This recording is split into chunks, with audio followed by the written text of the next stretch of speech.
Vamos fazer o seguinte? Chega ali 4, 5, 6 meses, começa o drama dentro de casa. O leite materno já não é mais exclusivo, é hora de dar papinha. O que a gente faz então? Dá uma olhada na reportagem. Eles são umas fofuras e comem que eu vou te dizer um negócio, viu? Lá perto dos 6 meses de vida tem a introdução alimentar das crianças, quando o leite deixa de ser a fonte exclusiva de comida. Quem é experiente nisso e faz esse trabalho com a criançada na escola garante.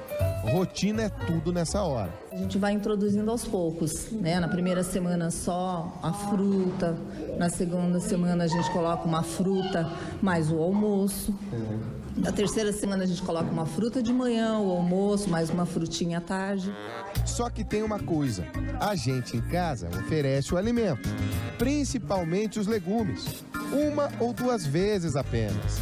É pouco, precisamos insistir mais.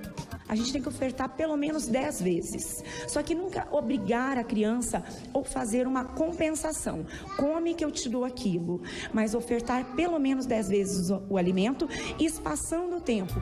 Sempre que possível, o papazinho tem que ser o menos amassado possível. O processo de cocção já dos legumes, vegetais que a gente vai usar para fazer essa papinha, a gente já perde alguns nutrientes.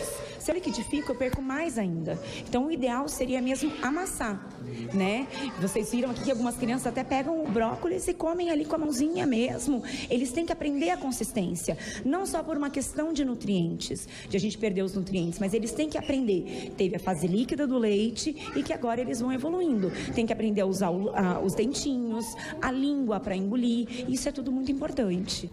Na escola, um batalhão de gente ajuda. Em casa, fica tudo no colo dos pais.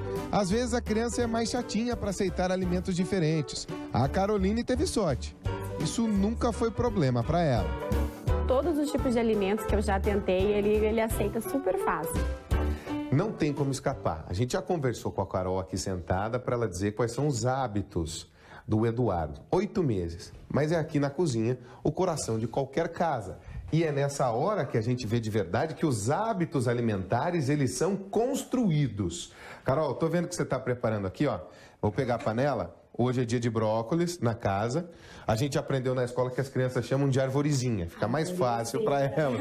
Agora, você vai fazer o que agora? Você vai processar o alimento ou você vai amassar? Como é que é o teu procedimento? Eu vou processar. Eu coloco no processador o alimento já com o que eu tinha preparado. Mas é só um susto que você dá. Só um susto. Pronto, foi? Pronto, passou. Chega a hora mais gostosa. O Edu vem, é colocado na cadeirinha e já começa a comer como gente grande. Chega a pegar o brócolis e devorar. E só tem 8 meses, rapaz. Ó, você vê que aqui fazer e dar alimentação desse pequeno aqui, que é o Eduardo, é coisa da família inteira. Vamos ver se ele pega. Ele comeu bastante já. E normalmente criança estranha uma pessoa que é de fora da comida. Vamos comer o papá? Estranhar o quê? Ó! Meu Deus, Carol, esse aqui você tem que parar pra pedir. Você tem que pedir pra parar de comer. Pedir pra parar, ele come de tudo. Se ficar dando aqui comida, ele come o dia inteiro. Aí ele vê a gente assim, né? Comendo. E que seja assim sempre. Amém, com certeza.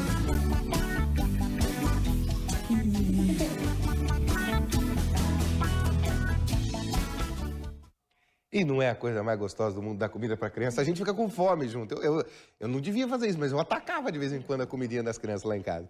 Gente, nós vamos conversar agora com a médica pediatra. Ela é também membro da diretoria da Sociedade Paranaense de Pediatria, a doutora Gislaine Nieto. Doutora, bom dia, obrigado pela presença. Bom dia, obrigada a vocês. Doutora, a primeira dúvida que vem na cabeça dos pais é, alguns médicos falam com 4 meses começa a frutinha, essa alimentação mais sólida. Tem alguma idade correta? O que diz a Sociedade Brasileira de Pediatria? Bom, a Sociedade Brasileira preconiza até os 6 meses aleitamento exclusivo, né, aleitamento materno exclusivo, e a partir dos 6 meses a introdução alimentar. Caso a caso é estudado, eventualmente com algumas mudanças, mas isso é o que a gente segue de regra. E como é que começa essa introdução alimentar? Primeiro é a frutinha, depois o legumezinho, como é que é esse processo? Não necessariamente, a gente já há algum tempo já preconiza que seja uma introdução já de toda a alimentação, Não tem assim mais a gente começar aos pouquinhos, algum tipo de alimento exclusivo. E então assim, deve ser uma papa principal na hora do almoço ou jantar conforme o horário da família. Em geral se começa na hora do almoço, que é o horário mais fácil da aceitação. Todo mundo ali, né? Todo mundo ali. E uma fruta. E depois do 7º mês, 8º mês, já a segunda papa principal, com mais alguma fruta. E aos pouquinhos vai se adaptando o cardápio dessa criança para chegar a 1 ano, perto de 1 ano, com um cardápio familiar adaptado. Evitando-se gorduras, frituras, doces, coisas salgadas, alimentos artificiais, que isso a gente não preconiza para criança. Doutora, esses alimentos, eles podem ser crus, alguns deles, como um tomatinho, ou todos têm que ser cozidos? Como é que deve ser essa preparação? Bom, a preparação a gente sempre tem que ter proteína numa alimentação, que são as carnes de gado, de frango, as vísceras, o ovo, que não já pode ser introduzido a partir dos 6 meses. A senhora fala de vísceras, o fígadozinho ali é bem bom. Fígado, né, bem cozido, bem cuidado nesse sentido.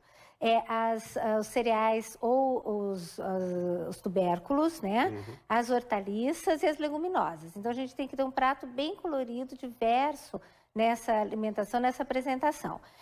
A parte que seja sem ser cozida, a gente tem que tomar muito cuidado com ser lavado com muito cuidado, deixar uma solução com hipoclorito, para a gente evitar qualquer tipo de contaminação. Mas, em geral, se começa com alimentos cozidos. Com alimentos cozidos fica mais fácil. Doutora, a dúvida que não quer calar. Amassado, processado, que nem a mamãe fez ali, só um sussurro. Como é que tem que ser isso, doutora? Olha, a gente preconiza que seja amassado. A gente sabe que é difícil, mais trabalhoso, mas se o alimento for bem cozido, a parte de amassar é bem fácil. Quanto mais amassado, mais se mantém os nutrientes da alimentação, se mantém fibras. Então, a gente preconiza que seja tudo amassado. Liquidificado jamais, doutora? Não. Já tá vendo aí? Não põe no liquidificador. Pelo amor de Deus. Aquela trituradazinha ali, por quê, doutora? Ela quebra as fibras e as moléculas do alimento? Isso. Ele perde nutriente? Ele perde nutriente. Quanto menos processado o alimento, menos se perde nutriente. Só um sustinho, pronto. Vai-se embora. Doutora, a Sociedade Paranaense de Pediatria está com uma campanha também de que médico de criança é pediatra, Exatamente. Então, o meu médico é um pediatra e o pediatra vai poder saber orientar adequadamente tudo o que precisa na parte da introdução alimentar.